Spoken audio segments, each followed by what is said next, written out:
Rome's rise was no accident. It was a storm born of will and weaponry, hammered into being by centuries of conflict and relentless ambition. What began as a small city on the banks of the Tiber became an organism of conquest, a living machine made of men, discipline, and destiny.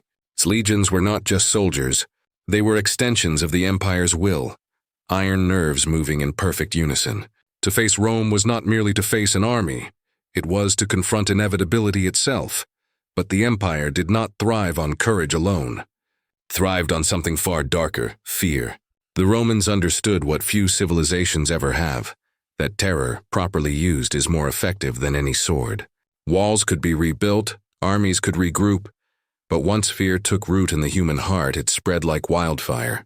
It leapt from tribe to tribe, from battlefield to battlefield, whispering that resistance was pointless and that Rome's shadow was endless.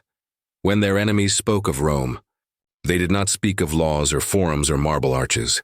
They spoke in hushed voices of commanders whose names carried the weight of doom, men who marched not only with legions behind them, but with dread itself as a companion. Their reputations moved faster than their armies. Stories of whole cities surrendering at the rumor of a single general's advance, of kings who chose tribute over defiance rather than risk being erased from history. Rome built aqueducts, yes, but it also built psychological weapons, the kind that could conquer before the first spear was thrown. Roads became arteries not just of commerce but of control. Every straight mile of stone announced that the empire's order was spreading, that there was no wilderness left untouched. And above all, the eagle, the legion's standard, became more than a symbol of power. It became a promise of destruction to all who stood against it. From the hills of Britannia to the burning sands of Carthage, Rome's enemies learned the same truth. It was not enough to fight the legions. One had to fight the legend, and legends are not easily killed. Every campaign, every victory added to the mythology. The empire's generals became larger than life, avatars of strategy, discipline, and domination. Some led through brilliance, others through ruthlessness, but all inspired that same, unmistakable reaction in their foes. Fear so deep it became reverence, and among them were a handful of names that transcended history. Commanders who shaped the very psychology of war. They were masters not just of the battlefield, but of the human mind. Men who could bend nations through the force of their reputation alone. They turned dread into diplomacy, terror into unity, and death into empire. Their stories form the backbone of Rome's rise, tales of cunning, cruelty, and impossible courage. The world remembers their victories, but it was their enemies' nightmares that made them immortal. Because in Rome's march toward eternity, steel may have conquered cities, but fear conquered the world. By the mid-5th century, Rome was no longer the invincible titan of old. Its marble bones were cracking, its legions scattered shadows of their former glory. The eternal city still stood, but its strength had thinned like worn bronze, dulled by civil strife, political decay, and betrayal from within.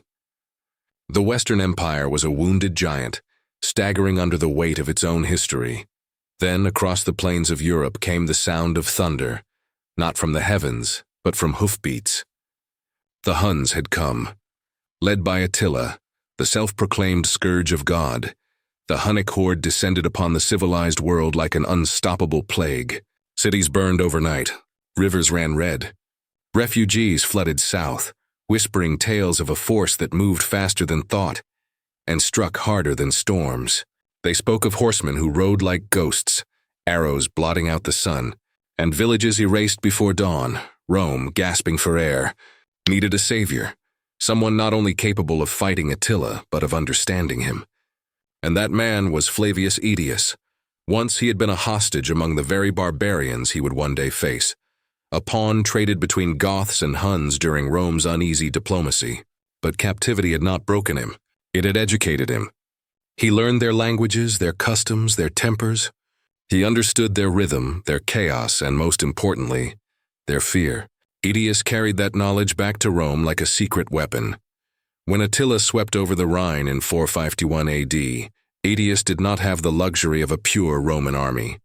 The empire could no longer field one.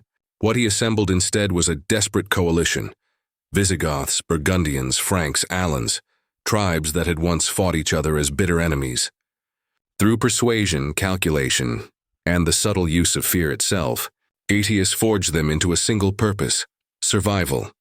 He convinced them that Attila's wrath would not stop at Rome's borders, that once the empire fell, they would be next. It was not loyalty that bound them to him, but dread. Yet it was enough. The two forces met on the plains of Catalonia, a vast sea of dust, iron, and destiny. On one side, the Huns, a horde without mercy. On the other, a coalition that barely trusted itself. The fate of the West balanced on a knife's edge. Aetius understood Attila's mind. He had lived among his kind. He knew that the Huns relied on momentum, shock, and terror, so he robbed them of it. He positioned his forces atop a ridge, forcing Attila's cavalry to charge uphill into exhaustion. He allowed the enemy to believe they had the advantage, until it was too late. When Attila committed his reserves, Aetius unleashed the Visigothic cavalry in a devastating counterattack. The Hun advance shattered against the Allied lines. For the first time, Attila's horde faltered. For the first time, fear turned back upon its maker. The scourge of God retreated, his myth wounded if not destroyed. Aetius had not just won a battle. He had bought Rome time, and time was the one thing the empire could no longer make for itself. The Western world lived to see another sunrise because one man knew how to wield fear like a sword and diplomacy like a shield. But Rome's gratitude was fleeting, its politics poisonous. Aetius, the man who had saved civilization, was later murdered by the very emperor he served. Yet even in death his legacy endured. The barbarian kings who once feared Attila came to respect the cunning Roman who had united them. They called him the last Roman, not merely for his title or his rank, but because he embodied the last spark of Rome's disciplined brilliance, its ancient cunning, and its power to terrify. He was the man who looked into the eyes of apocalypse and did not blink. Before Rome's twilight came its great expansion, an age when its legions marched to the edges of the known world, and even the mist-drenched islands of the north felt the iron pulse of empire. Britain was wild, cold, and stubborn, a land of dense forests, restless tribes, and endless rain. To most Romans, it was a footnote at the edge of civilization, a muddy afterthought barely worth the cost of conquest. But to one man, it was an unfinished promise. That man was Gnaeus Julius Agricola. When Agricola arrived as governor in 77 AD, he found not a province but a battlefield disguised as a frontier. Rome's grasp on the island was fragile, its forts isolated, its soldiers wary. The native tribes, fierce and proud, rose again and again, refusing to bow to the eagle. Agricola understood that to truly claim Britain, Rome had to do more than win. It had to transform. His genius lay not in raw brutality, but in the slow suffocation of resistance. He wove conquest into every aspect of life. Roads carved through wilderness like veins of stone, connecting fort to fort, allowing legions to appear anywhere, anytime. These were not just paths, they were statements. Straight lines in a world of curves, order imposed upon chaos. Every mile declared, Rome is coming and it does not turn aside. He built forts at precise intervals, each one a small fragment of civilization surrounded by desolation. From these outposts, soldiers watched the horizon, ready to strike at the first hint of rebellion. To the tribes, these forts were more than buildings. They were omens. One would rise near the border, then another deeper inland, and another still, until the entire landscape seemed quietly conquered by geometry itself. When war came, Agricola met it not with hesitation but with precision. His crowning triumph was Mons Graupius, fought in the highlands of Caledonia. Facing an army of northern tribes under their defiant leader Calgacus, Agricola used patience as his weapon.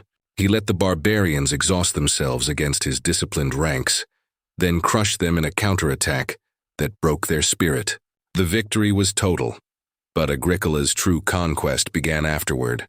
He knew the sword could force submission, but only culture could make it permanent.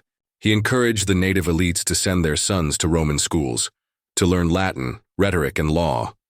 He built temples and baths, marketplaces and forums, symbols of civilization designed to seduce as much as to subjugate. The next generation of Britons would no longer fight Rome. They would become Rome. This was conquest by assimilation, a quieter kind of domination. It didn't scream. It whispered. The tribe soon realized that every road, every school, every amphitheater was another chain, gilded, elegant, and unbreakable. Calgacus, before his defeat, had captured the truth in a single, haunting line. They make a desert and call it peace. He saw what Agricola had built, not merely an empire of stone, but an empire of the mind. Yet even as Agricola's influence grew, his success became his danger. In Rome, emperors feared great men almost as much as enemies did. Emperor Domitian, consumed by jealousy, recalled him before he could finish his work. The conqueror of Britain returned home, silent, obedient, and watched as others took credit for the foundations he had laid. But history remembers. The roads he built still carve across the green hills. The towns he founded still beat with life. Agricola's conquest was not of the sword alone. It was the illusion of inevitability, the sense that Rome's reach could never be resisted. Through him, the empire learned that true fear doesn't always roar on the battlefield. Sometimes it marches quietly on paved stone, builds temples where forests once stood, and teaches its captives to thank their conquerors.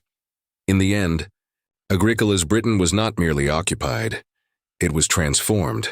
And in that transformation lay Rome's most subtle, most enduring kind of terror, the terror of permanence. There are defeats so catastrophic that they echo through generations. For Rome, that echo began in the Teutoburg Forest, the year 9 AD, when 3 legions vanished into the mist. It wasn't just a military loss. It was a psychological wound, a scar carved deep into the Roman soul. 17, 18, 19. The numbers of the lost legions became ghostly whispers in every camp. Their standards, their sacred eagles, were gone. Their bones lay unburied in the wilderness, picked clean by wolves. Emperor Augustus, upon hearing the news, was said to wander his palace at night, weeping and crying, "Quintilius Varus, give me back my legions." For years, Rome trembled at the edge of the German forests. The empire's might had met the darkness and lost. But eventually, vengeance found its champion. His name was Germanicus Julius Caesar. He was young, noble, and bound by blood to the imperial family, the adopted son of Emperor Tiberius, the nephew of Augustus himself. But it was not his lineage that made him feared. It was his purpose. He had one mission: to make the tribes of Germania remember what it meant to provoke Rome. When he took command of the Rhine legions in 14 AD, Germanicus did not march for conquest. He marched for retribution. Each step his men took was a promise that the ghosts of Teutoburg would be avenged. His campaigns were brutal and deliberate. He advanced deep into the forests where Roman banners had not been seen in a decade. His army moved with precision, supported by fleets along the rivers, turning the landscape itself into a weapon. He fought Arminius, the chieftain who had orchestrated Rome's nightmare, again and again, forcing him into open battle where discipline crushed chaos. At the Battle of the Weser River, Germanicus revealed the cold logic that defined him. He baited the enemy with a seemingly exposed detachment, then unleashed hidden auxiliaries in a devastating ambush of his own. The tribes broke, the river ran red, and the humiliation of Teutoburg began to fade beneath the boots of the avengers. But Germanicus's most haunting victory was not of swords, it was of spirit. Marching his legions into the heart of the cursed forest, he came upon the bones of the fallen legions, the skulls of Roman soldiers, still nailed to trees by their killers. The silence there was heavy, the kind that can crush even veterans. But Germanicus turned that silence into power. In a solemn ceremony, he ordered the remains of the dead to be gathered and buried with full honors. Trumpets blared, standards lowered. The living saluted the dead. It was not just a burial, it was an exorcism, a declaration to the tribes that Rome remembers her dead, and Rome always returns. Word spread across Germania. The Avenger had come, and he brought the dead with him. Tribes that once boasted of Varus's defeat now spoke his name in fear. The forests that had devoured 3 legions now whispered with Roman ghosts, and with Germanicus's vengeance. For 2 years, he burned villages, shattered coalitions, and shattered illusions. His presence alone became a kind of omen. Bards around tribal fires told stories of the Roman general who fought like a spirit of vengeance, relentless, methodical, merciless. But back in Rome, his victories sowed unease. Germanicus's fame grew too bright, his name too adored by soldiers and citizens alike. And in an empire ruled by suspicion, too much glory was dangerous. Emperor Tiberius recalled him to Rome, cloaking envy in praise. The avenger obeyed, as Romans always did. Shortly after, he fell ill in the east. Some say poisoned, silenced before his legend grew too large. His death only magnified his myth. To the tribes of Germania, he became a ghost of Rome's wrath. To his soldiers, he became immortal. Germanicus had turned defeat into a legend of vengeance. He did not conquer Germania, but he conquered the fear it represented. And in that, he did something even greater. He taught Rome to believe in its vengeance again. He was not just a commander. He was the embodiment of retribution, proof that though empires bleed, they can still bare their teeth. The forest took Varus, but Germanicus made the forest remember Rome's roar. By the time the old republic began to die, fear had long become Rome's most dependable ally. The empire no longer needed to announce itself. The sound of marching sandals, the gleam of helmets, the glint of eagles on the horizon. These were enough to make entire nations surrender. Yet in this age of steel and strategy, two names rose above all others. Two men whose very existence reshaped what it meant to be feared. The first was Gaius Julius Caesar, a man who moved faster than reason and struck with the certainty of fate. Caesar did not merely command legions. He commanded time itself. His armies marched at impossible speed, crossing mountains, rivers, and entire countries in days where others would take weeks. To his enemies, he was omnipresent, the phantom general who appeared when logic said he couldn't. Villages awoke to find Roman camps already built, fires burning, soldiers sharpening blades. Resistance died before the first battle cry. His campaigns in Gaul were not just wars. They were performances of inevitability. The siege of Alesia became his masterpiece. Trapped between the city's defenders and a massive relief army, Caesar ordered not one wall, but two. An inner ring to imprison the enemy, and an outer ring to keep their reinforcements out. He turned his army into a living fortress, encircled by death on both sides, and yet he triumphed. When the defenders of Alesia expelled their women and children to save supplies, Caesar denied them passage. They died in the no-man's land between walls, a silent, unspoken message to the besieged. Mercy is not inevitable. It was cruel, calculated, and devastatingly effective. Even his silence was terrifying. While barbarian war cries filled the air, Caesar's legions advanced in disciplined stillness. Shields locked, steps measured, faces unreadable. That silence broke morale before the battle began. He had discovered that fear was most potent not in rage, but in control. He showed mercy often, but never without purpose. To some, he was a god of forgiveness. To others, an executioner who smiled before the fall. His charisma conquered where his legions did not. Even his assassins, the men who struck him down, killed him not out of hatred, but because they feared the world could not contain him. And yet, even Caesar's legend stands in the shadow of another. The man who faced the nightmare that once made Rome tremble. The man who conquered not just Carthage but fear itself. His name was Publius Cornelius Scipio Africanus. When Scipio was born, Carthage ruled the western seas and a name haunted Rome like a curse. Hannibal, the destroyer of armies, the scourge of Italy, the man who made the Senate pray.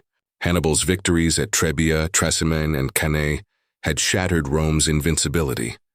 He was the monster in every mother's story, the ghost that stood behind every frontier. Then came Scipio, a man barely in his 20s, yet burning with quiet determination. While others cowered, he took the fight to Carthage's own soil. In Spain, he captured New Carthage through sheer audacity, storming it by land and sea in a single day. It wasn't just a victory, it was vengeance given form, but his true test came at Zama. There, at last the two titans met, Hannibal, the master of terror, and Scipio, the student of strategy turned teacher of destiny. The field was dry, the air heavy with decades of hatred. Hannibal unleashed his war elephants, the living engines of fear that had crushed countless enemies. But Scipio was ready. He ordered his ranks to open corridors, letting the beasts thunder harmlessly through before turning on them with javelins and fire. The battle raged like a storm. Roman discipline met Carthaginian ferocity. Then, when the struggle hung in the balance, Scipio's Numidian cavalry, commanded by his ally Massinissa, swept in from behind, shattering Hannibal's rear line. When the dust settled, Hannibal's legend lay broken. Carthage's empire was finished. Rome at last ruled the West. Years later, in exile, when asked to name the greatest generals in history, Hannibal listed Alexander, Pyrrhus, and himself. But when pressed on who he would rank first had he defeated Scipio, he smiled and admitted he feared Scipio above them all. That confession, from the man who had once terrified Rome, became Scipio's crown. To be feared by fear itself. In Scipio, Rome found its perfect reflection: intelligence without arrogance, courage without madness, mercy without weakness. His victory at Zama didn't just end a war, it ended Rome's age of nightmares. From Scipio to Caesar, from Aetius to Agricola, from Germanicus to the countless nameless legionaries who carried the eagle into oblivion. These men understood that fear was not a burden to be avoided, but a tool to be mastered. Rome did not just conquer the world through force. It conquered the imagination of those who stood against it. The world didn't fear Roman swords. It feared Roman silence, Roman patience, Roman certainty. Because when the legions marched, the ground itself seemed to remember. And even centuries later, long after the empire's fall, that echo remains. Steady, deliberate, unstoppable. A rhythm of sandals on stone. A promise whispered in the dark. Rome is coming,